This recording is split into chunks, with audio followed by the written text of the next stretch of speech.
welcome to this week's edition of The Bark. I'm Colin Perry. And I'm Jackson Borman. This week we'll be taking a look at Butler basketball and their trip to the NCAA tournament, where at first they took care of Arkansas, winning in the first round, and then lost to Purdue by just 3.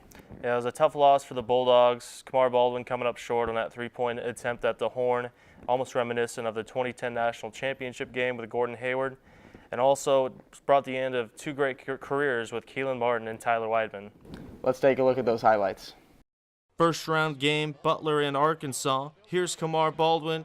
Misses the runner, but Weidman puts it back. 7-2 start for the Bulldogs. Opening 2 minutes. Here's Baldwin again. It's 16-2 already. He's going to cross over and finish one-hand jam.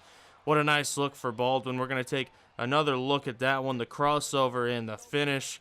The fans loving it in the background as this one gets forced through, and the bench as well. Arkansas would answer. Here's Daryl Macon. He's going to try to make things happen, go to the cup, makes the runner and one to finally get Arkansas going offensively. And then a couple minutes later, Darius Hall slams the putback. Razorbacks down 12 there. Here's Macon again, making things happen. 1-point game. There it is. And just like that, Arkansas erases a 19-point deficit out of the gates. Bulldogs try to go to Martin on the alley-oop and misses. And the turnover results in a Jalen Barford 3, giving Arkansas the lead here with 3 minutes left in the first half. Bulldogs, so would take the lead and lead at the half as Keelan Martin contributed there with the nice drive and finish at the rim. It was 36-31 at the half. Here comes Arkansas, though, down 7. Daniel Gafford, gets the nice look and the foul on Tyler Weidman. It was a 5-point game. Bulldogs up 10, then dribbling, driving. Nice look from Macon to Adrio Bailey to finish. And it stays a 10-point game there. Here come the Bulldogs, though. Keelan Martin, shot clock running out. What's the senior going to do? He's got to fire it up and hits. Hits a huge 3 there. And that's not it from Martin. Here's Fowler in a double team, but he's going to find Martin at the rim and flush. Another dunk there from Martin. 13-point game. And we're going to take a second look at that finish from the senior forward who gives the Dogs a 13-point lead. Here is Trey Thompson. The hook shot goes for him. Just like that, it's a 6-point game with 10 minutes left, but the Bulldogs would pile on. Here's Baldwin. Looks like he's going to drive, dribbles it back out, then a little bit of magic to the rim, and finishes and gets fouled as Baldwin finishes the game with 24 points. And that one was probably one of his sweetest shots of the game. And 7 minutes left to go here. Tyler Weidman's going to get the positioning. Almost lost it, gets it back, and flushes it home. 10-point lead at that point. The Bulldogs would go on to run away with it. A 17-point victory, 79-62. Bulldogs get Purdue next. And they're out to a 13-8 lead early. Here comes Purdue, though. Carson Edwards from deep left wing gets it to go. 3-pointer for him. And here comes Purdue again. This time it's going to be Ohio's Dakota Mathias for 3. And it's a 6-point game. Butler leads, 7 minutes left first half. Here's Vincent Edwards. He's going to do a little fade. Gets it to go as well. 4-point game at that point. Here comes Butler, though. Keelan, paint, looks. Nice bounce pass to Badley to finish. Keeping Butler with a slim margin, closing down the first half.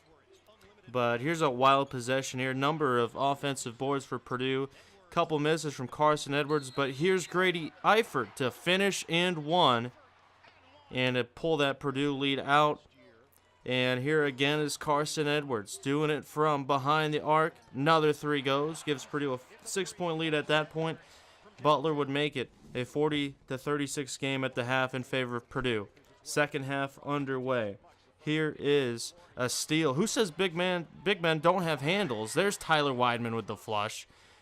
Gave Butler a 1-point lead, but here comes Ryan Klein to answer at the hoop for Purdue. 7-point lead at that point.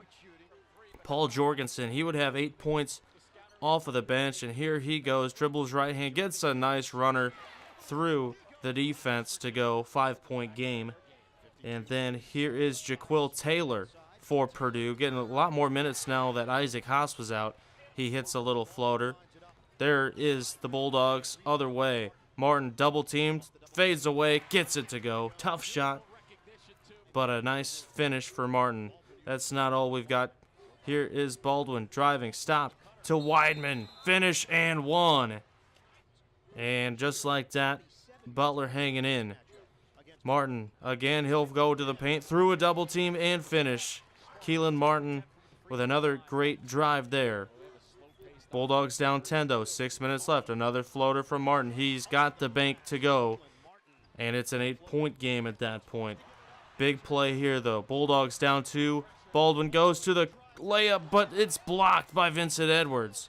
Huge block by Edwards, keeping Purdue up 2. Here's the slow-mo replay as Edwards with the hustle. Here comes Purdue now, trying to put it away. Nice look, Dakota Mathias for the 3. He gets it. 5-point game with 14 left. Not a lot of time left. Martin tries to answer, doesn't get it to go, but follows his shot, gets the rebound, lays it in with just 2.1. It looks to be over, but Purdue misses their free throw. Here comes the heave for Kamar Baldwin for the tie. No, it doesn't go. And just like that, Purdue advances to the Sweet 16, and that puts it in to the Butler Bulldogs season. Joining us now are college basketball analysts Zach Horrell and Olivia Frajap. Zach, what are your thoughts on the first 16 seed ever beating a 1 seed? So I think it was a really huge game. Obviously, UMBC got a lot of notoriety for it. They had a lot of fun on social media. And it kind of, took the nation by storm in that, this number 16 seed upset the number 1 seed. But I think the real kind of story behind it that I feel like doesn't get a lot of talk is Tony Bennett, Virginia's coach. I think that this loss really showed how great of a coach he is. I mean, sure, his team lost 74-54, but he lost with such class, and he was just such, a great, loser, really, to put it bluntly. But he was so, cordial in the post-game press conference and talked up UMBC so well and just admitted that his team didn't play as well as they should have. And I think that, to me, he stands out the most from this game. And I think that this shows that Tony Bennett can really go to the next level. He could go into the NBA one day if he really wanted. He's that great of a coach, I think. I mean, he obviously coaches, a team that could have won the national championship, but, he showed that on the personal side, he has what it takes to really go to that next level. And I think that he is really the big story from this game. And you got to give UMBC some credit, too. I mean, they might be discounted as a 16 seed, but they won over 20 games in their conference, and they won their conference championship. So, in the big dance, everybody loves an upset and loves an underdog, so you got to give them the credit where credit's due. I mean, they definitely had the right to be there. It wasn't like they didn't deserve to be there. Like you said, they won their conference. They had over 20 wins. They certainly deserved to be there playing Virginia. And like Tony Bennett said, they played good basketball. They played a solid 40 minutes, and Virginia didn't. And it's not UMBC's fault that Virginia didn't play. UMBC played well, and they deserved to win. Deservedly so. Olivia, speaking of upsets in the Southern region, what do you think about Loyola's play?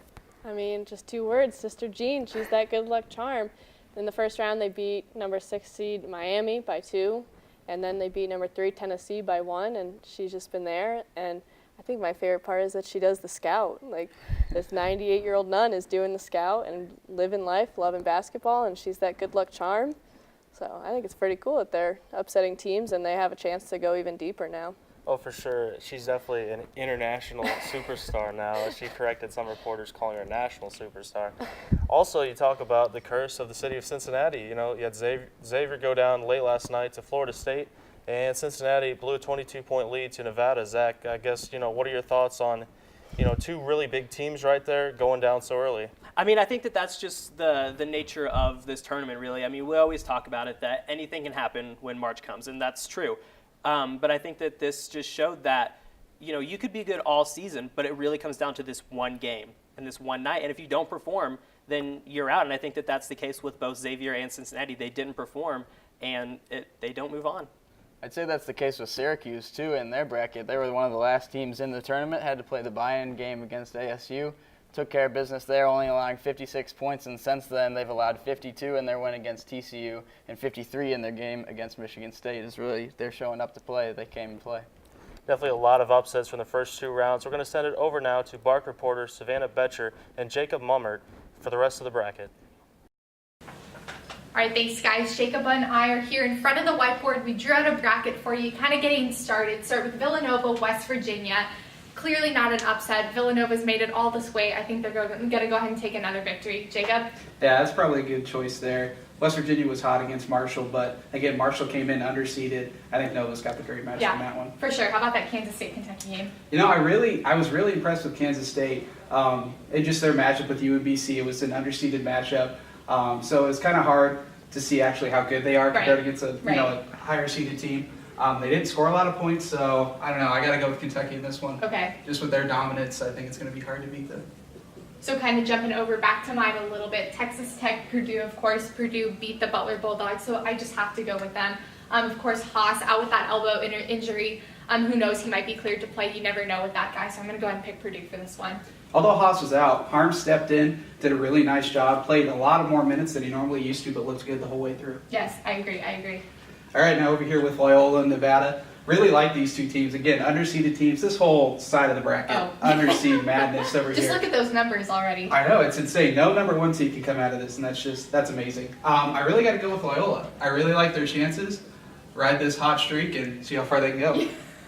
Now, of course, back to the bracket with a little more higher numbers. So Kansas, Clemson. Clemson's been playing hot, completely just blew Auburn out of the water. I think they had a 40-point lead at one point, just absolutely crazy. Kansas, I believe, is also higher seeded. I'd like to see Clemson take this victory, upset that 1 seed, knock only 1 seed left in the tournament. Yeah, I really like Clemson's chances in that one. They were just raining threes on Auburn towards the end. If they can keep up that intensity and come in with that, there's no shot. I agree. All right, Florida State, Gonzaga.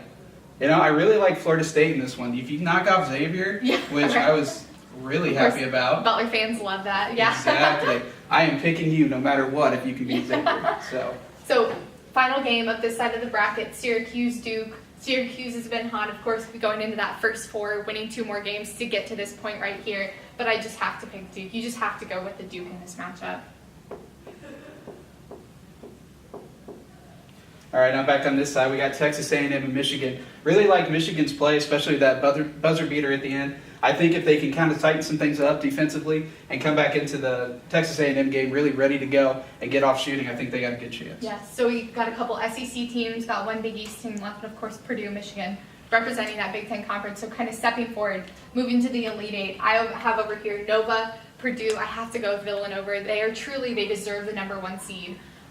They are just an excellent team, so I have to throw them to the Final Four. I really think that's going to be a game to watch. That's going to really tell the tale of who has a best shot at winning this. Yes, I agree. Now on this side with Kentucky and Loyola, I got to go with the upset. I got to go with Loyola. One more time. All the hype. I mean, how can you stop? I thought UMBC was going to win it after beating Virginia. I mean, yeah, you got to ride this wave and see how far they can go. Yeah, okay, awesome. So Clemson, Duke, looking at it, Clemson was hot, but I just think Duke's going to be the hotter matchup, just truly showing up their scores. Grayson Allen's going to have a great game. Send him to the Final Four. One thing I did notice in the Clemson-Auburn game was they didn't have a lot of inside and low post game, and Duke's going to have them beat with Wendell Carter and Marvin Bagley. Now on this side again, Florida State and Michigan. I really got to go with Michigan.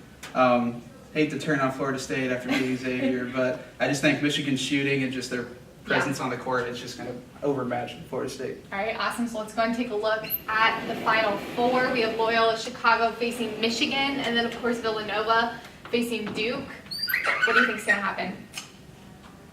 This is a tough one. I love both these teams so much, and they have so much, especially the buzzer beater on Michigan's side, Loyola's story. I'm pulling for the underseed. Got to take them all the way. Loyola's got to win this. 11 seed in the national championship game, and of course I think I'm going to have to go with the number 1 seed Villanova facing that number 11 seed. Well, if this turns out, this is going to be quite the national championship game. It's Who do you think is going to take the cake? I got to go with Loyola. I'm riding them the whole Just way. riding them the whole way. Yes, they're getting a big W there. I, for one, go ahead. It has been the year of upsets. This has been one of the best March Madness I've ever seen, with all these underseeds winning and all the storylines behind it. Loyola is going to ride this hot streak. They have to. I am going to have to disagree with you on that, Jacob. I think Villanova, that number 1 seed, is going to prevail, and they're going to get the W. Don't know what the final score is going to be, but I think it's going to be a great game if that's what shapes out. I guess we'll see who the winner is coming back. Guys, back to you. And that's all we have for this week. I'm Jackson Borman. And I'm Colin Perry. Thanks for watching. We'll see you back here next Wednesday.